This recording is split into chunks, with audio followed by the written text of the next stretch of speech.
Sub-Sabrian way for you. Today good reason right here. You should play Diablo 4 for the story. Let's react it.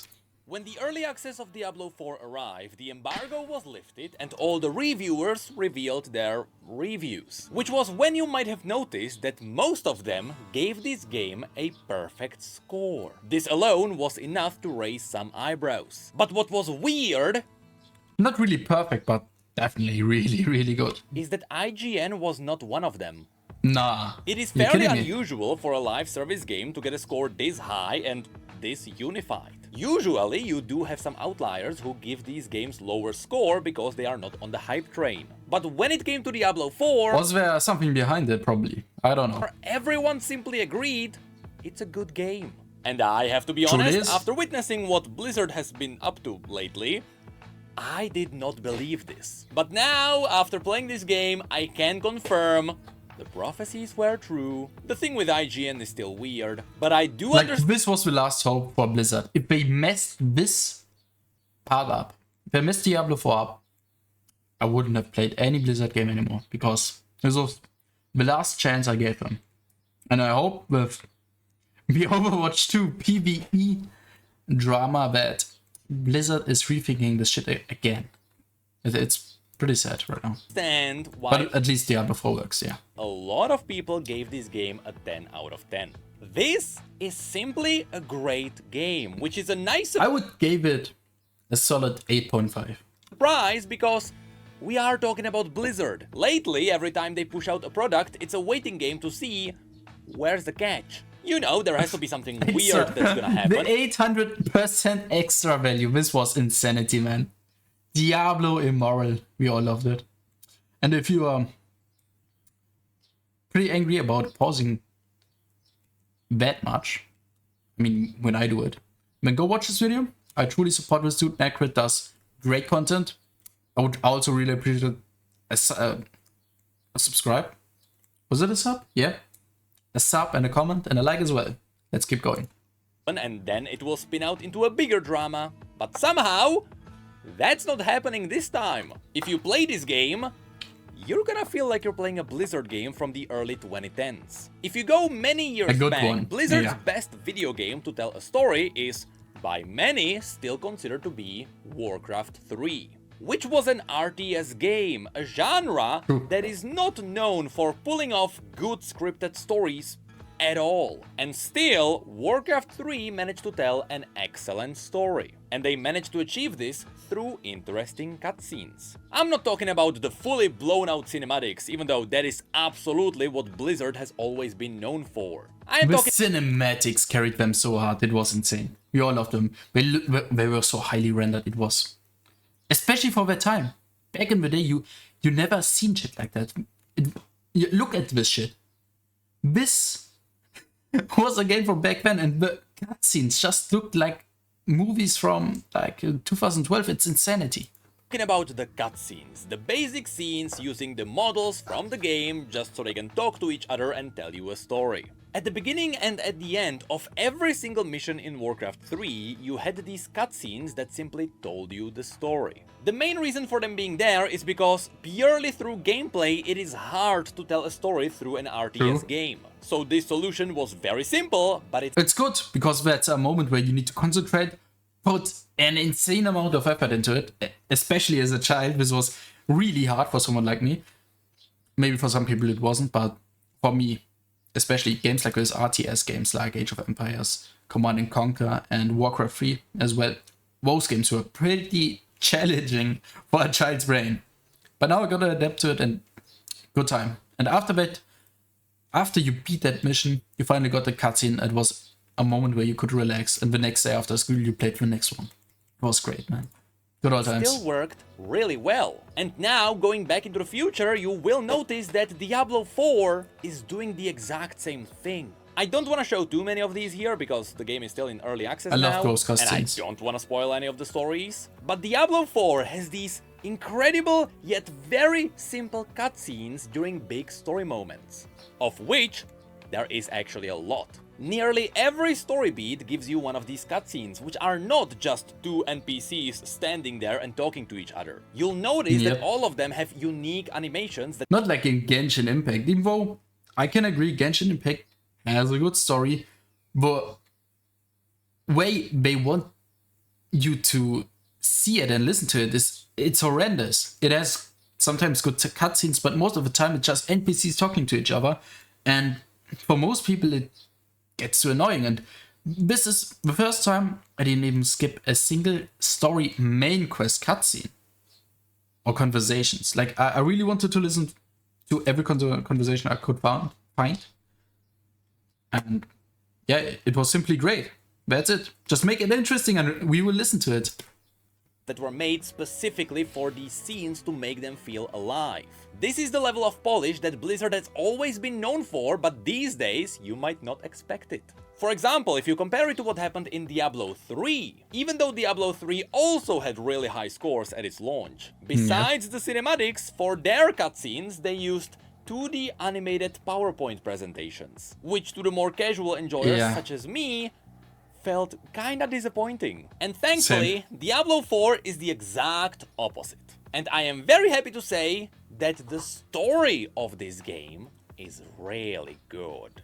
But now you may be asking, why should you care about a story in an ARPG game? Well, it might be surprising to you, but the vast majority of the people who buy this game are not the people you will find on the internet. It is actually the casual dads who come back from home after seeing an ad in KFC about Diablo. Like it or not, but the vast majority of Diablo's player base at the very beginning are gonna be the casual players. It is not the players who play Diablo for the grind, it is those who play it for what it is. A video game to just have some fun with. Nothing more, nothing less, and to these casual players, the story of a game means a lot. It is kinda equivalent to watching a movie. You know how I know this? Not only do I actually have a few of these friends, but when I was a kid, my own father told me about how he was playing Diablo 2, and he told me about the newest expansion where you got the Lord of Terror and Mephistos. Yeah, I was like 6 at the time, this was great. And it totally didn't mentally affect me. Anyway, Not at all.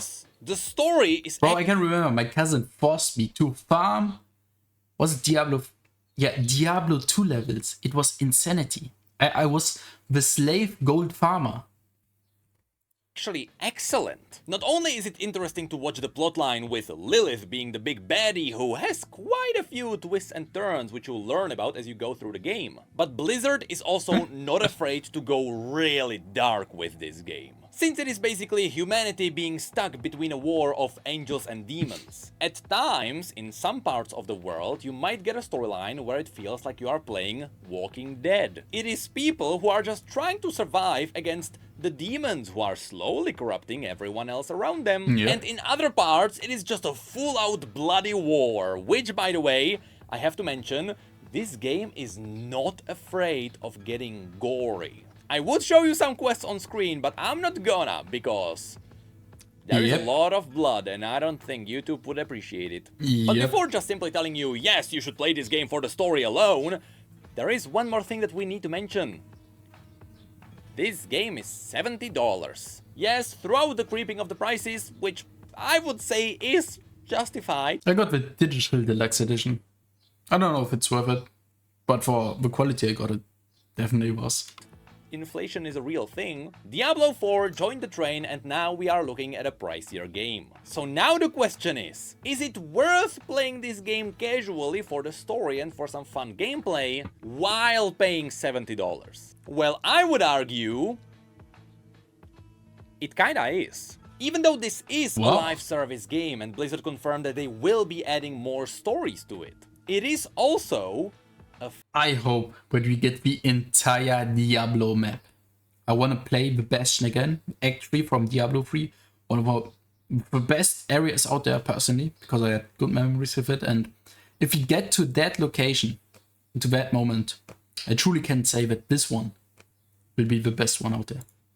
Finished game. This is extremely rare to see these days. Of course, it is not a perfect game, none of us are, but for the most part, this game actually... I had the exact same bug with the flags, man. ...did have a nearly flawless launch. And right now, from the top of my head, I can't really tell you any negatives. Even when it comes to the in-game shop, it is all just cosmetics. And honestly, the base gear you get from the game is at times far better than some of the premium stuff. So overall, you can very easily just ignore the in-game shop. And right now, it kinda does feel like it's there for the sake of generating more money, even though the game is already $70. Like, yes, I know you wanna justify the live service and running the servers and so on, but we also know that there is gonna be a battle pass later. They might be pushing it a little bit. But at the end of the day, I really don't care. As long as it's just cosmetics, we don't care.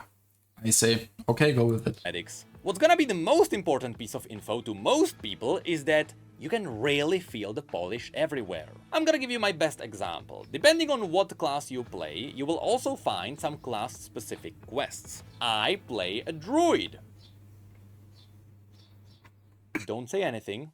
As a druid, as you kill animalistic demons, you get offerings, which you can then sacrifice for the animal gods. Every god gives you different buffs, but it's cool to see how all of them actually have slightly different personalities. With the snake foreshadowing some extra lore because the snake god doesn't trust humans. And so he won't even show you what the buffs do at all unless you just give him all the offerings at once. It is these cool little flavors that you can find all around the game. It is really not just go into the dungeon and kill the last boss and then move on and find more loot. There is flavorful story weaved into everything. And it's not even just for the main quests. Oftentimes, even for the side quests, you get simplified cutscenes. Speaking of which, another amazing thing is that everything is voiced. This sounds like an obvious thing, but you would be surprised how many games don't have this. And I wonder if the voiced quests are gonna be sacrificed later when it comes to the new quests as part of the live service. I hope not, I hope not. Because voicing everything and localizing it for different languages is going to slow down production. So we'll see how Diablo 4 holds in the future. Lastly, there is also one more thing that I really want to point out. Even if you have never played a Diablo game before and you are not on the hype train and you simply just want to see what's happening, Blizzard took my job. They released 4 videos on YouTube where they basically describe the lore of Diablo. It's from the very beginning, they include the books, Still didn't watch goes it. through the games, and it tells you... with Tapamet and Anu. I watched the Rika lore videos, they're pretty great, go watch them. But it's like a revamped thing where they retcon shit and stuff. I don't know. I still need to watch it. Everything you need to know. And after watching these lore videos, you'll realize that this world is actually quite cool. But mainly, you don't have to read any books anymore, which was also a big Blizzard staple. But How horrible with Warcraft, man. Those books. Yeah, that's really all I wanted to talk about. I already did it with Halo, like I've read nearly all of them, but Warcraft, I just couldn't get into it. I don't know if you know this, but this game was without a script, and I was just here to tell you, this game feels like old Blizzard. This game is simply really good, and even though everyone is focusing on how druids are awful and how to farm artifacts and all the stuff around gameplay, you should not be sleeping on the story. Because this really feels like old Blizzard from the 2000s. From the missions, to the cutscenes, to the cinematics. They have it all, it is polished, it is 9 out of 10 easily. The 10 out of 10 is gonna be very subjective, but at the end of the day, I would say it is actually worth playing this as a single-player game just for some fun, which is something I did not expect. I just hope the druid doesn't make me quit the game before any future content. Bro, druid has some broken, some really specific builds where you need to invest a shit ton of like resources into it, but it can be worth it. It's really build specific with what you are doing, and in the early game druid is like pretty garbage. Yeah, it is what it is. But yeah, go subscribe to Necrit. He made the content, I just reacted to it, and I would also really appreciate a like and sub. And I guess that's it. I guess the next time, wafer out. Doesn't stop the recording.